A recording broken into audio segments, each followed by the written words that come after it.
sondas, conheces-me,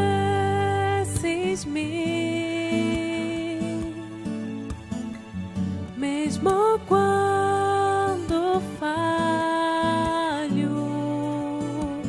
eu sei, me amas, estás presente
Graça e paz, irmãos. Iremos começar a pensar hoje sobre mais uma sola gratia, só a graça. E a gente vai usar o texto de Efésios capítulo 2, do verso 1 ao verso 10. Mas antes de lermos o texto, vamos orar? Deus, obrigado porque o Senhor cuida de nós, obrigado porque o Senhor nos ama e o Senhor tem dado a oportunidade de conhecermos um pouco mais sobre o seu amor. Por favor, Pai, nos ilumina através da Tua palavra hoje, possamos aprender um pouquinho mais de como honrar e glorificar o Senhor através do conhecimento da verdade. É a nossa oração, em nome de Jesus. Amém. Vamos falar um pouquinho sobre essa sola gratia, que vai falar um pouquinho sobre a graça. A gente canta muito sobre a graça, a gente canta um hino muito famoso, Maravilhosa Graça, né? E a gente fala muito sobre essa ideia do que significa graça. Só uma curiosidade boba. Você já percebeu como a palavra graça aparece em tantas outras expressões? Uma pessoa engraçada, uma pessoa sem graça, quando você quer falar que uma pessoa não está feliz, que ela não está sendo feliz naquilo que ela está oferecendo para você, uma piada ou algo do tipo, você fala, você é muito sem graça. Né? Entender o que significa a expressão graça é muito importante para nós protestantes, porque a graça tem a ver com favor imerecido. Não tem a ver com sorriso, não tem a ver simplesmente com um momento de alegria, mas tem a ver com a nossa salvação. E por isso eu queria que você me acompanhasse na leitura do texto de Efésios, capítulo 2, do verso 1 ao verso 10, para que a gente possa aprender um pouquinho mais sobre mais esse ponto da reforma, somente a graça. Vamos lá. Capítulo 2 de Efésios, verso 1 ao verso 10. Antigamente, por terem desobedecido a Deus e por terem cometido pecados, vocês estavam espiritualmente mortos. Naquele tempo, vocês seguiam o mau caminho deste mundo e faziam a vontade daquele que governa os poderes espirituais do espaço, o espírito que agora controla os que desobedecem a Deus. De fato, todos nós éramos como eles e vivíamos de acordo com a nossa natureza humana, fazendo o que o nosso corpo e a nossa mente queriam. Assim, porque somos seres humanos, como os outros, nós também estávamos destinados a sofrer o castigo de Deus. Mas a misericórdia de Deus é muito grande e o seu amor por nós é tanto que quando estávamos espiritualmente mortos por causa da nossa desobediência, Ele nos trouxe para a vida que temos em união com Cristo. Pela graça de Deus, vocês são salvos. Por estarmos unidos com Cristo Jesus, Deus nos ressuscitou com Ele, para reinarmos com Ele no mundo celestial. Deus fez isso para mostrar em todos os tempos do futuro a imensa grandeza da sua graça, que é nossa por meio do amor que Ele nos mostrou, por meio de Cristo Jesus. Pois pela graça de Deus, vocês são salvos, por meio da fé. Isso não vem de vocês, mas é um presente dado por Deus. A salvação não é o resultado dos esforços de vocês, portanto, ninguém pode se orgulhar de tê-la, pois foi Deus quem nos fez o que somos agora. Em nossa união com Cristo Jesus, Ele nos criou para que fizéssemos as boas obras que Ele já havia preparado para nós. Graças a Deus, somente a graça, essa maravilhosa graça, vida de Deus sobre a humanidade, é o motivo pelo qual eu e você hoje podemos agradecer ao Senhor pela salvação. Mas vamos pensar um pouquinho sobre isso. Né? A graça, ela é um ponto importante para a gente na questão da reforma, porque era muito questionado a questão das obras que as pessoas precisavam fazer para ser salvas. Né? E esse texto de Efésios ele é bem claro para a gente, falando que é um presente de Deus, uma dádiva divina a graça do Senhor. Nós não teríamos condições de conquistá-la, não teríamos condições de comprá-la. Nada de bom que venhamos a fazer tem condições de ser uma moeda de troca em relação à nossa salvação. A carta de Efésios vai nos mostrar isso. Paulo está ensinando para aquela igreja que o amor de Deus é tão grande que ele nos orienta o que devemos fazer, mas nós não somos refém daquilo que fazemos para que Deus dê aquilo que Ele nos prometeu. É interessante pensar isso porque eu trabalho na igreja, eu sirvo ao Senhor na comunidade, eu tento ser uma melhor pessoa, não porque Deus vai me dar pontos, né? Vou ter lá uma cartilha de pontos, fidelidade, cartão fidelidade da graça. Eu dou dinheiro para o pobre e aí eu ganho um pontinho. Então, se eu deposito um dinheiro na minha conta, eu ganho um pontinho, né? Porque eu estou dando dinheiro para o pobre, estou dando dinheiro para mim mesmo.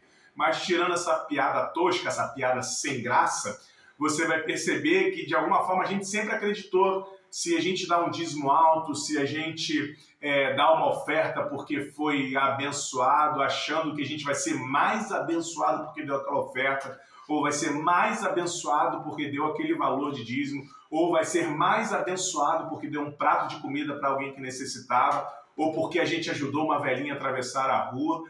Né? Se a gente pensa que isso condiciona um amor maior de Deus por nós, a gente está totalmente equivocado. E esse texto de Efésios vai deixar isso bem claro para a gente. Que a graça de Deus está sobre nós porque Ele enviou o Seu Filho para pagar o preço dos meus pecados, dos seus pecados, do nosso pecado enquanto humanidade. O texto de Efésios, quando Paulo está falando para aquela igreja, ele está falando justamente isso, bem no início. Antigamente, por terem desobedecido a Deus e por terem cometido pecados, vocês estavam espiritualmente mortos. Porque nós desobedecemos a Deus, porque nós nos tornamos refém dos nossos pecados, nós estávamos espiritualmente mortos. E esse ponto é importante para a gente aprender algo. Morte espiritual é um termo muito forte, meus irmãos. A gente tem que tomar muito cuidado disso. Porque quando a gente fala que uma pessoa está morta espiritualmente, ela está separada de Deus. Ela está eternamente separada de Deus. Cuidado quando você falar que alguém está morto espiritual. Cuidado, isso é uma palavra muito pesada para você declarar para alguém, para você fazer algum tipo de julgamento sobre alguém.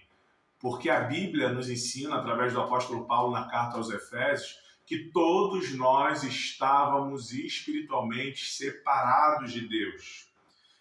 Verso 3, de fato, todos nós éramos como eles e vivíamos de acordo com a nossa natureza humana, fazendo o que o nosso corpo e a nossa mente queriam. Assim, porque somos seres humanos como os outros, nós também estávamos destinados a sofrer o castigo de Deus. Todos nós, você e eu, quando nos tornamos refém dos nossos pecados e não lutamos contra eles, nós estamos nos separando de Deus. A palavra morte significa separação. É preocupante nós sabermos que estamos pecando e continuamos fazendo, porque nós estamos desobedecendo a Deus e estamos nos separando de um relacionamento com Ele quando não lutamos contra os nossos pecados. A graça de Deus ela é incrível nesse ponto, porque mesmo ainda sendo pecadores e não merecedores da salvação, Deus envia o seu Filho, Jesus Cristo, para que através da graça salvadora dele, eu e você pudéssemos ter condições de pedir perdão para alguém e esse alguém nos perdoar. Pensar na graça é pensar em um presente que a gente não merece. Nós não merecemos. Paulo vai utilizar a palavra morto nesse texto de uma forma interessante e aponta para 3 subpontos que eu queria falar rapidamente para vocês nesse vídeo. Primeiro, ele vai falar que a morte significa condenação. Antes, eu e você estávamos mortos nos nossos delitos e pecados nos quais uma vez andávamos. Morte aqui nesse momento significa condenado. Nós estávamos condenados, nós estávamos perdidos. Nós andávamos como os mortos-vivos. Hoje está na moda série de zumbi, filme de zumbi, seres que andam sem condições de tomar nenhuma decisão, reféns da sua falta de vida. Parecemos que nós éramos zumbis andando sem vida, no pecado. Nós éramos como se fossem esses personagens desses filmes e dessas séries.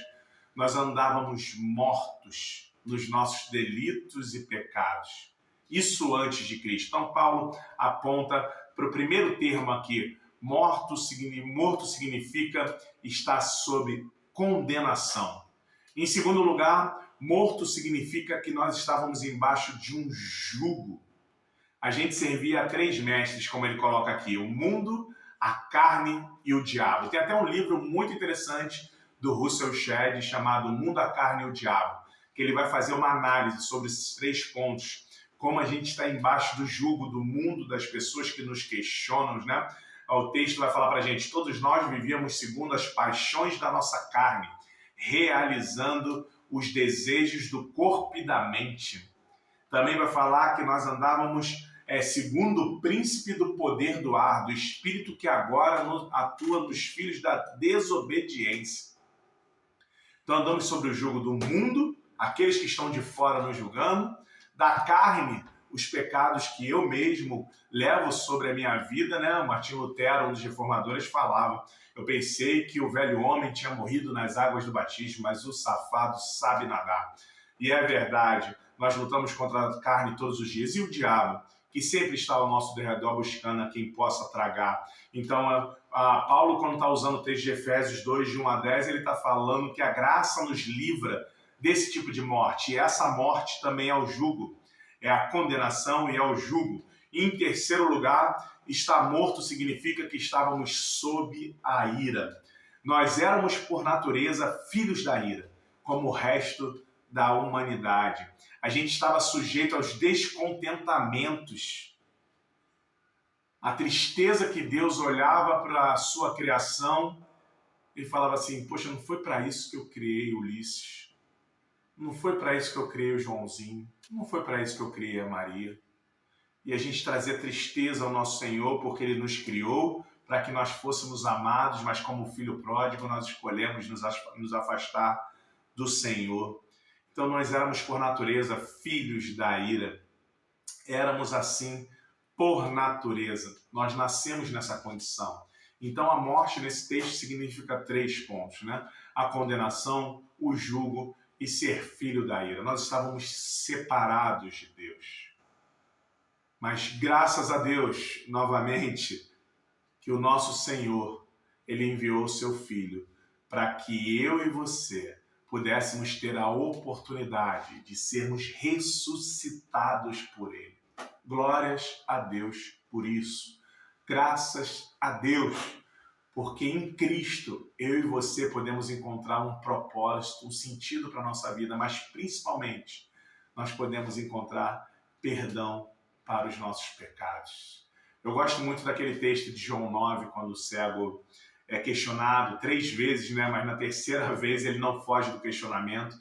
Os seus pais fogem do questionamento. Ele já é adulto, pergunta para ele se ele foi realmente curado por Jesus.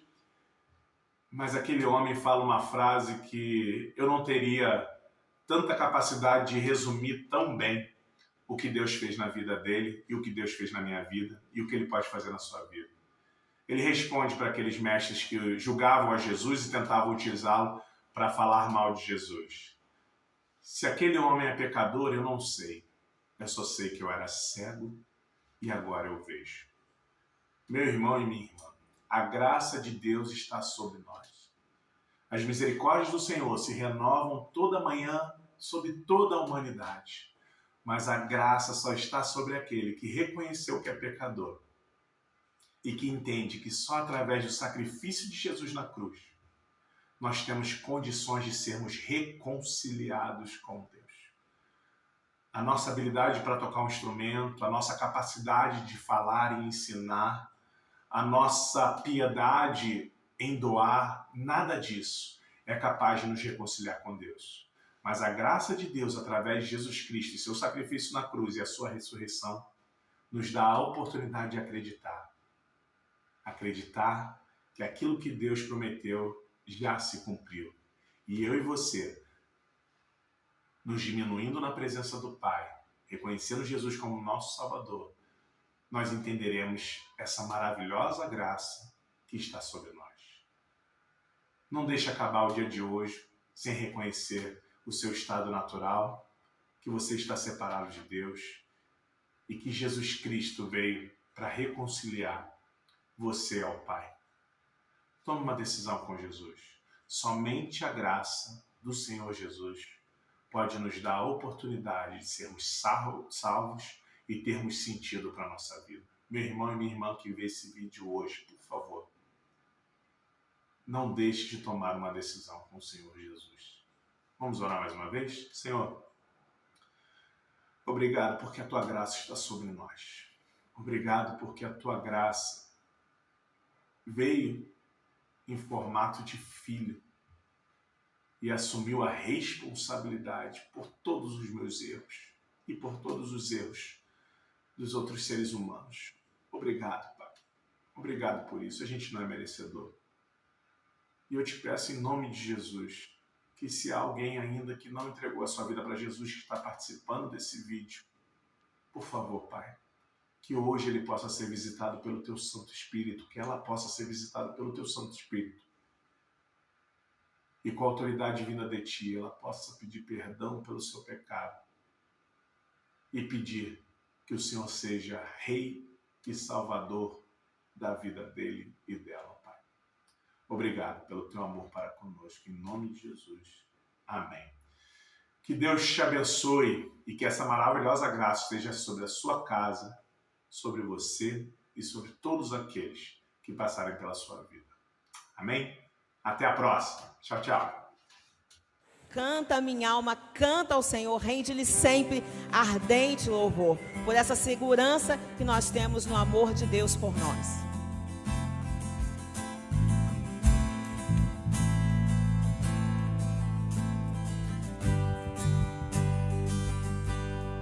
Que segurança sou de Jesus, eu já desfruto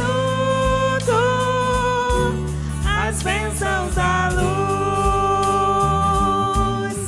sou por Jesus, herdeiro de Deus, Ele me leva à glória dos céus. Canta minha alma, canta minha alma, canta ao Senhor, rende-lhe sempre ardente louvor. Canta minha alma, canta ao Senhor, rende-lhe sempre ardente louvor.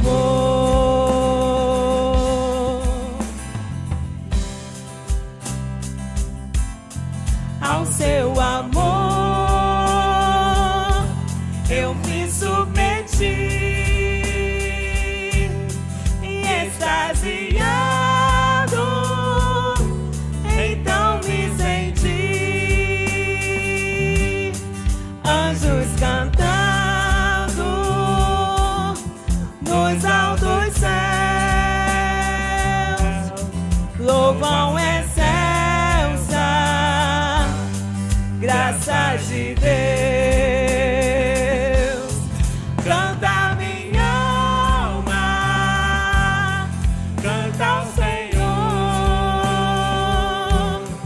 rende-lhe sempre ardente louvor. Canta minha alma, canta ao Senhor, rende-lhe sempre ardente louvor.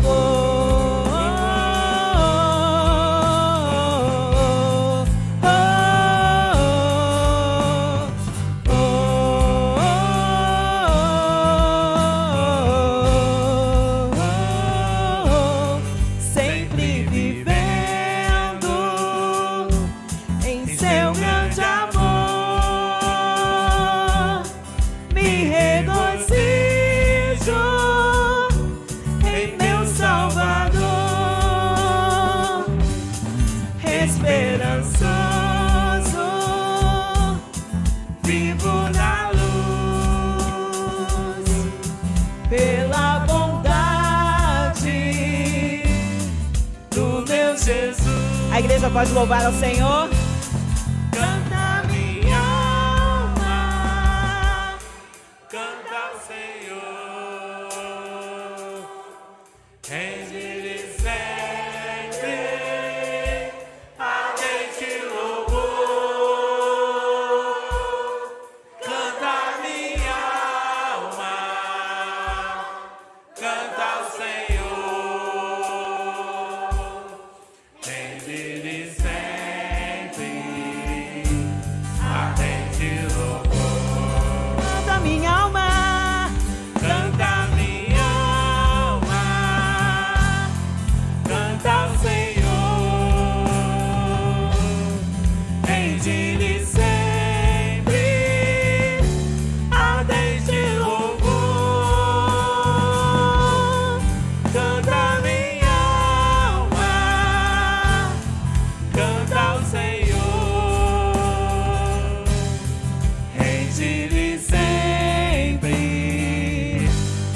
ardente louvor.